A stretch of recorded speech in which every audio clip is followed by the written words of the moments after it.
મિત્રો સ્વાગત છે તમારું અમારી ચેનલ ગોગાની વાતોમાં। મિત્રો શું તમારા ઘરમાં ભગવાનનો વાસ છે કે નહીં? શું તમારા ઘરમાં માતાજીના આશીર્વાદ છે કે નહીં? શું તમારા પરિવાર પર તમારા કુળદેવીના આશીર્વાદ છે કે નહીં? આ સમગ્ર માહિતી કેવી રીતે ખબર પડે છે? તો મિત્રો અમે તમને આ વિડીયોમાં જણાવવા જઈ રહ્યા છીએ કે આ ખૂબ જ સરળતાથી કેવી રીતે જાણી શકો છો કે આપના પરિવાર પર અથવા તો આપના ઘર પર ભગવાનના આશીર્વાદ છે કે નહીં। આ વિડીયો આપના માટે ખૂબ જ ઉપયોગી સાબિત થશે। દરેક હિન્દુ ભાઈઓ તથા બહેનો આ વિડીયોને અંત સુધી જરૂરથી નિહાળજો। આ વિડીયોમાં અમે તમને અમુક એવા સંકેતો જણાવવા જઈ રહ્યા છીએ જે સંકેતો જાણીએ પછી તમે ચોક્કસપણે જાણી શકશો કે આપના પરિવાર પર ભગવાન અથવા તો માતાજીના આશીર્વાદ છે કે નહીં। તો વિડીયોને અંત સુધી જરૂરથી નિહાળજો।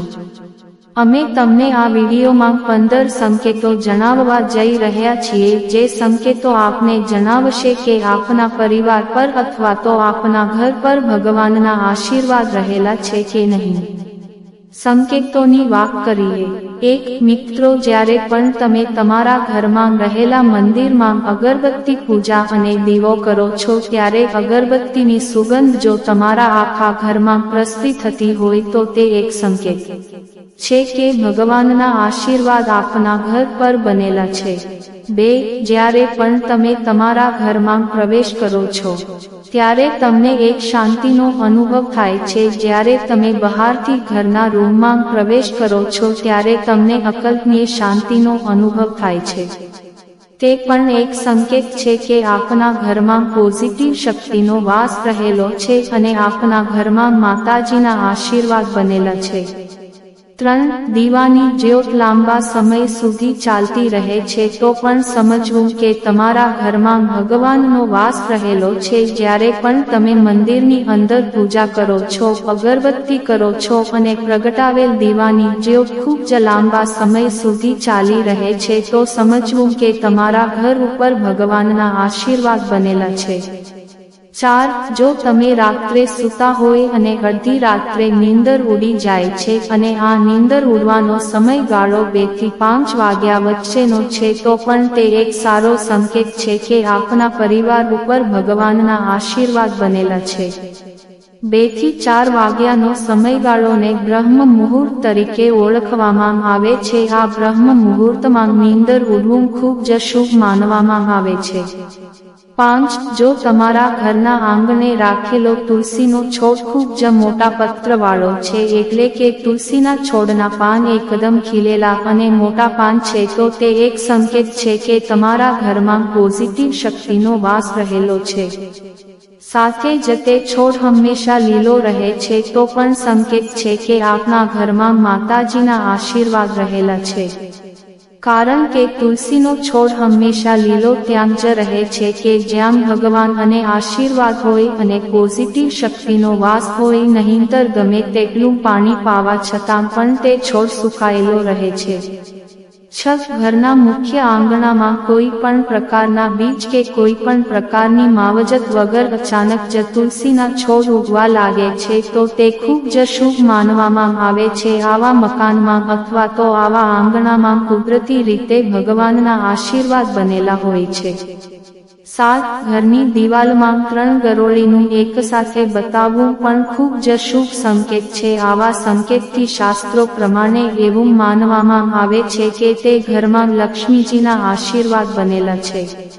8 જો આપના ઘરમાં રાખેલો લીંબુ 2 દિવસ સુધી તાજું રહે છે તો તે સીધા સંકેત છે કે તમારા ઘરમાં પોઝિટિવ શક્તિનો વાસ રહેલો છે અને ભગવાનના આશીર્વાદ બનેલા છે। નહીંતર 2 દિવસમાં લીંબુનું એકદમ કાળું પડી જવું તે નેગેટિવ ઉર્જા દર્શાવે છે। 9 જો આપના ઘરના આંગણે રોજ ગાય માતા આવીને ઊભા રહે છે તો પણ તે એક પોઝિટિવ શક્તિ દર્શાવે છે અને આપના ઘર ઉપર માતાજીના આશીર્વાદ બનેલા છે તેવું દર્શાવે છે। જેથી આવી પરિસ્થિતિમાં તે ગાય માતાને રોજ રોટલી ખવડાવવી જોઈએ। 10 તો આપના પરિવારમાં દરેક સદસ્ય અને દરેક સભ્ય મળીને રહે છે તો પણ તે એક ભગવાનના આશીર્વાદ છે, કારણ કે અત્યારના આધુનિક સમયમાં દરેક પરિવાર હળી મળીને રહેતો નથી. જે પણ પરિવારમાં નેગેટિવ ઉર્જાનો વાસ હોય છે તે પરિવાર એકત્ર થઈને રહેતો નથી, જેથી સુખમય રીતે રહેતા પરિવારમાં ભગવાનના આશીર્વાદ બનેલા હોય છે. 11 જો કોઈ પણ નવદંપતિ છે તેના ઘરે પહેલું સંતાન દીકરી તરીકે જન્મ લે છે તો પણ તે ઘરમાં માતા લક્ષ્મીના આશીર્વાદ આજીવન બનેલા રહે છે. દીકરીનો જન્મ થયો હોય તે માતાજીના આશીર્વાદ સાક્ષાત દર્શાવે છે. 12 ઘરમાં રાખેલા ત્રાંબાના વાસણો લાંબા સમય સુધી સારા રહેવા તે પણ એક પોઝિટિવ ઉર્જા દર્શાવે છે. જો આપના ઘરમાં રાખેલા કોઈ પણ પ્રકારના ત્રાંબાના વાસણો થોડા લાંબા સમય સુધી કાળા પડતા નથી તો તે એક પોઝિટિવ ઉર્જાનો વાસ છે તેવું દર્શાવે છે. તેનાથી ઉલટું જો થોડાક જ દિવસોમાં ત્રાંબાના કોઈ પણ વાસણ કાળા થવા લાગે છે તો સમજવું કે આપના ઘરમાં નેગેટિવ ઉર્જા રહેલી છે. 13 ઘરના આંગણે પક્ષીનો કલરવ અથવા તો પક્ષીનું રહેણાંક હોય અથવા તો આપના આંગણામાં પક્ષીએ માળો બાંધ્યો હોય તો પણ આ એક સંકેત છે કે આપના ઘર પર ભગવાનના આશીર્વાદ બનેલા છે અને પોઝિટિવ ઉર્જાનો વાસ રહેલો છે. પક્ષી ત્યાં જ આકર્ષણ પામે છે કે જ્યાં પોઝિટિવ ઉર્જા રહેલી હોય છે. 14 ઘરની અંદર રાખેલા મંદિરમાં કોઈ પણ મૂર્તિ ખંડિત થયેલી જોવા મળતી નથી તો આ એક સંકેત છે કે આપના ઘર ઉપર અને આપના પરિવાર ઉપર ભગવાનના આશીર્વાદ બનેલા છે. આનાથી વિપરીત પરિસ્થિતિમાં જો તમારા મંદિરમાં રહેલી કોઈ પણ મૂર્તિ ખંડિત અવસ્થામાં જોવા મળે છે તો ભગવાન આપનાથી નારાજ છે તેવું દર્શાવે છે. આવા સમયમાં યોગ્ય પૂજા કરીને ફરીથી નવી મૂર્તિ સ્થાપિત કરવી જોઈએ. 15 જે પણ પરિવારમાં સુખ શાંતિનો અભાવ હોય અને નેગેટિવ શક્તિનો વાસ રહેલો હોય તેવો ભ્રમ થતો હોય તો ઘરમાં નિયમિત રીતે સવાર સાંજ કપૂર તેમજ ગુગળનો ધૂપ કરવો, જેનાથી તમારા સમગ્ર પરિવારમાં સુખ શાંતિ રહેશે અને કોઈ પણ પ્રકારની નેગેટિવ ઉર્જા હશે તો તે દૂર થશે. આશા રાખીએ છીએ કે તમને આ માહિતી પસંદ આવી હશે. મિત્રો કોમેન્ટમાં જય ગોગા મહારાજ લખો અને ગોગાની વાતો ચેનલને સબસ્ક્રાઇબ કરવાનું ભૂલશો નહીં. તમે વિડીયો પૂરેપૂરો જોવા બદલ તમારો ખૂબ ખૂબ આભાર.